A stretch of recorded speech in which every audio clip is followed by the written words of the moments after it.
Bonjour à tous, nous poursuivons avec la 7e et dernière Mishnah du 8e Pérec. La Mishnah nous enseigne ici à Omer le Chavero. Quelqu'un dit à son prochain, Konam shani ne'nelach, je m'interdis donc de profiter de ce qui t'appartient sous forme de korban, c'est-à-dire que sera pour lui Konam, donc korban, ce qui t'appartient que je ne pourrai pas profiter de toi, imen ataba venotel ebanecha kor. Si tu ne viens pas, si tu ne viens pas prendre pour ton fils, Korechad, une grosse mesure donc de chitim qui est 30 CA et 2 tonneaux de vin que je veux offrir à ton fils, si tu ne viens pas prendre, eh bien je ne mangerai plus jamais, je ne profite plus jamais de toi. Donc on va dire que Réhouven avait, comme les Rishonim m'expliquent, avait l'habitude donc de profiter de Shimon, puis se sentait gêné à chaque fois c'est Shimon qui lui donne.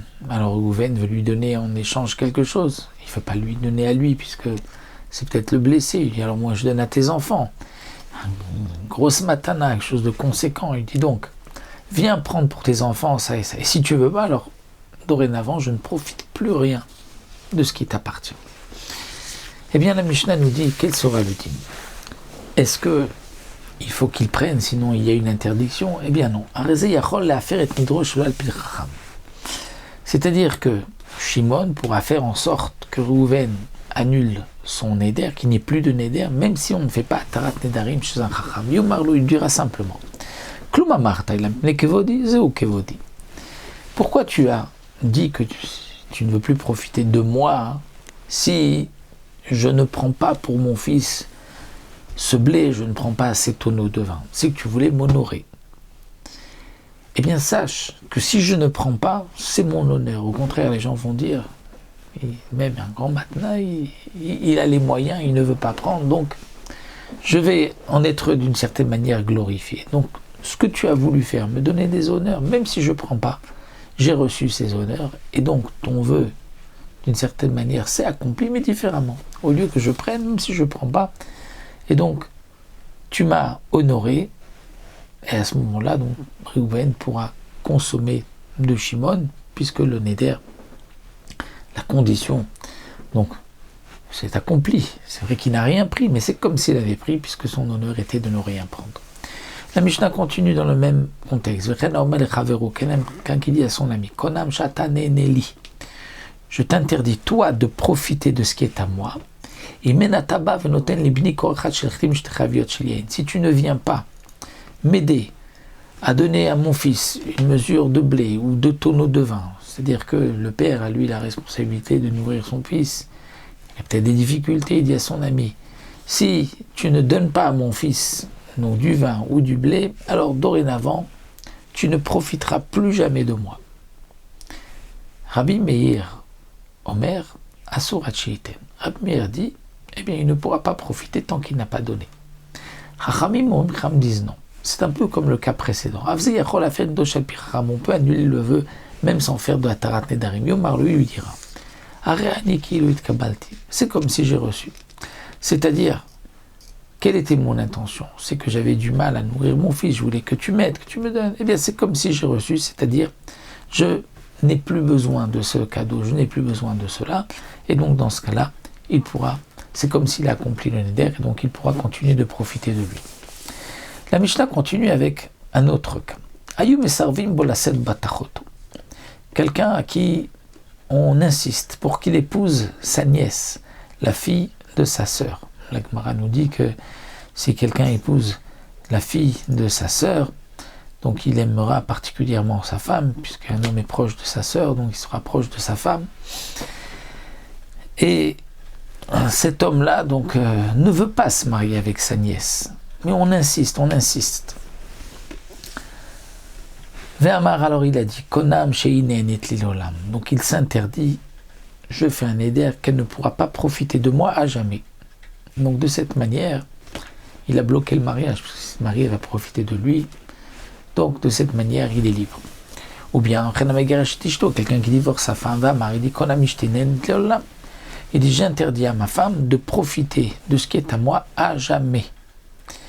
Eh bien, le Mishnah nous dit que dans ces deux cas-là, ces deux femmes, que ce soit sa femme ou sa nièce, pourront profiter de lui, même si donc elle ne va pas se marier avec lui. Pourquoi? Son intention était juste de faire une interdiction de profit, mais dans le cadre du mariage.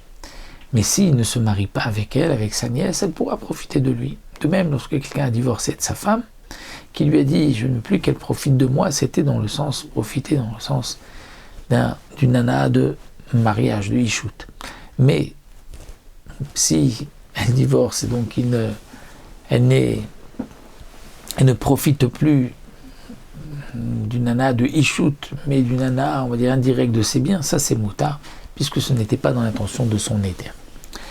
La Mishnah continue avec un autre cas ressemblant. Quelqu'un refuse de venir manger chez son ami. On insiste, viens manger. Et lui, il ne veut pas aller manger chez son ami. Il ne veut pas prendre un repas. Et donc pour se défaire, il dit Amar, il dit Konam levetrash nichnas, je fais un éder, Konam, je ne rentre pas dans ta maison. Au type pas de sonen lar, même une goutte d'eau froide, je ne vais pas profiter, je ne goûterai pas. Donc il s'est interdit tout profit de son prochain, parce qu'il n'arrivait pas à se défaire de cette invitation, donc il a dit je m'interdis tout. Eh bien la Mishnah dit Moutar, les kanes les beto, les shtot minut sonen, il pourra quand même rentrer chez son ami, il pourra boire de l'eau. Pourquoi? Son intention était une interdiction plus importante, c'est-à-dire dès qu'il l'invitait à manger, il insistait pour qu'il mange. Lorsqu'il a dit je ne profite pas, je ne rentre pas chez toi, c'était pour ne pas manger et boire du vin, c'est-à-dire un vrai repas. Mais si c'est juste rentrer chez lui ou boire un peu d'eau froide, ça ne rentre pas dans l'interdiction.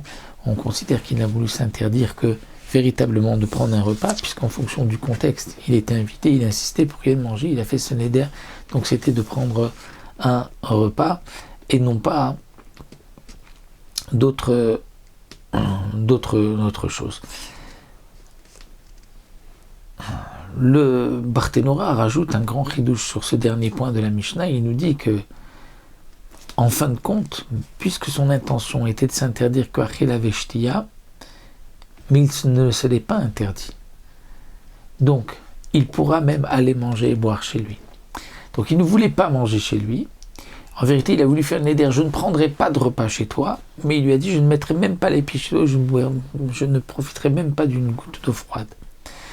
Eh bien, puisque son intention était un repas, et qu'il ne l'a pas dit, donc il n'a pas d'interdiction de rentrer, puisque son intention était un repas, et il pourra même prendre un repas, puisqu'il n'a pas d'exprimer le mot du repas, c'est ce que nous dit ici le Barthénora, et ce n'est pas comme le cas précédent, ou dans le cas précédent, il ne pourra pas se marier avec sa nièce, parce que s'il se marie, il y aura donc un profit, et lui s'était interdit le profit, et il l'a exprimé. Donc puisque dans le Neder on tient compte de ce qu'il dit, là-bas il avait dit, je ne profiterai pas. Donc il interdit qu'elle, dans le cas là c'était qu'elle ne profite pas de lui. Mais ici son interdiction était, donc il ne rentre pas, et son intention était de ne pas manger, donc il n'a pas dit ce qu'il voulait, donc là il n'y a pas de Neder, il pourra même aller manger et boire. C'est ce que donc le Barthénora nous explique pour terminer notre Pérec. On a terminé le 8e Pérec, on se retrouvera pour un nouveau Pérec l'année prochaine.